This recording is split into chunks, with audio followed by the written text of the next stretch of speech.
Quantos deputados tu acha que o povo elegeu em 2018? São 513 ao total. Quantos desses 513 tu acha que ele elegeu? 20% disso. 5.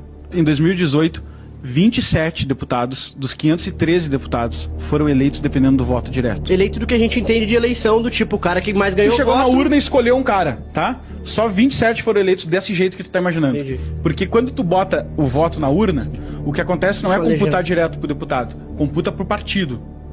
E aí nisso tudo tem uma fórmula, 18 cálculos depois, se distribuem várias cadeiras do Congresso para os partidos, e os partidos ocupam isso conforme os votos.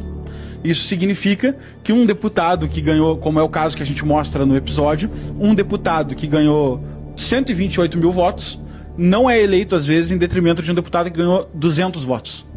200 votos é a família e o bairro dele, né? E olha lá, o bairro não. A mãe votou. Não, no bairro não tá bem quisto. No bairro não tá muito bem quisto. Tá mais na família e na galera que trabalhou na campanha. No bairro já não acha boa ideia. Então, aí tu fala assim, pô, mas isso é sério. Aí vem várias questões disso. Isso é sério. É sério. No Brasil, na eleição de 2018, 95% não foi eleito dependendo desse voto. 95% da política, do Congresso, dos parlamentares, foram eleitos com redistribuição de voto dentro dos partidos. Ou seja, a gente não escolheu essas pessoas. A gente não tem clareza dessa fórmula. Poderiam me dizer, não, mas é legal. É legal. É hoje o sistema de voto. Se chama voto proporcional, coeficiente eleitoral. Sim. Ah, mas é legalizado. Sim, eles não estão ilegais no cargo. Sim. Mas eu desconfiaria que estão ilegítimos. Com certeza. Porque as pessoas não sabem quem eles são. O que isso gera? Olha o caminho que isso começa a criar. O caminho que isso começa a criar é... Agora, o deputado não precisa de voto para ser eleito. Ele só precisa do quê? De uma boa aliança com o partido e de um bom arranjo partidário. Porque se ele tiver num partido em que vai ter um deputado como o Tiririca, que puxa 1 milhão de votos, significa que o Tiririca vai botar mais uns 6 candidatos com ele, que não precisam ter votos. Vão usar os votos do Tiririca para se eleger. Se ele tiver num partido que tem o Tiririca e o Celso Russomano, 2 pessoas famosas, quer dizer que o partido vai botar umas 12 pessoas para dentro. E aí é natural que se crie um incentivo de criar vários partidos.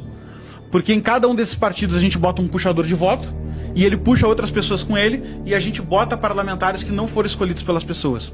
E aí a gente cria uma casta de políticos que beiram a invisibilidade pública, como o texto fala ali.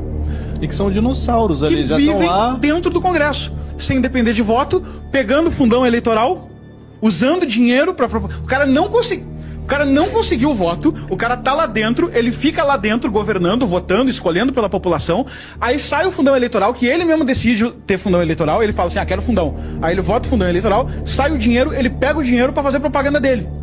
E cria toda essa lógica cíclica de existir um grupo no parlamento que não tem representação popular e que governa em causa própria ou em causa do partido.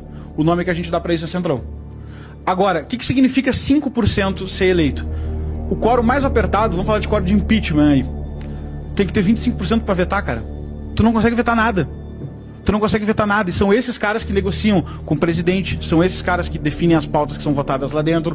Então, o Congresso brasileiro é, no meu entender, agora uma opinião pessoal, né, é uma oligarquia. Sim. É uma oligarquia, é um grupo de poucos que governam pensando no bem de si próprio, sem prestar atenção no povo. E isso fica evidente para todo mundo que conhece esse sistema, conhece esses números e vive lá dentro. Não há interesse em representar a população porque não é necessário. Não existe vínculo entre o voto e o candidato. Só precisa que existam os puxadores de voto. Então, sabe aquele grupinho que tu conhece dos deputados? Porque a maioria tu não conhece, mas tem um grupinho que tu conhece. Normalmente esses são os caras que têm voto. Esse grupinho que tu tá imaginando agora, tá todo mundo pensando nos deputados agora. Normalmente esses são os que têm voto, por isso que você conhece. Que puxaram uma outra leva. Que puxaram uma galera que não tem voto nenhum. E vive lá dentro há 50, 60 anos, 40 anos. Eu não vou citar os nomes aqui, mas eu fiz uns cálculos. Cara, tem cara que tem duas vidas minhas dentro do Congresso. O cara, ele fica mudando, né? Ele vai pro partido, ele vai pra chefe do partido, ele vai pro não sei o quê, ele vai pro Senado, ele vai pro deputado. Dentro do partido ali, mas não recebe necessariamente esses votos e não recebe, não depende deles. Sim. Mas ele escolhe. Aí os chefes, os donos de partido viram pessoas extremamente poderosas, porque eles definem. Tu quer te candidatar, Arthur? Eu falo o seguinte, olha, no meu partido tu vai ser eleito. O que tu me dá em troca? Tu vai votar assim, tu vai votar assado, tu vai devolver o fundão? Como é que tu vai fazer? Vira uma moeda de troca ali.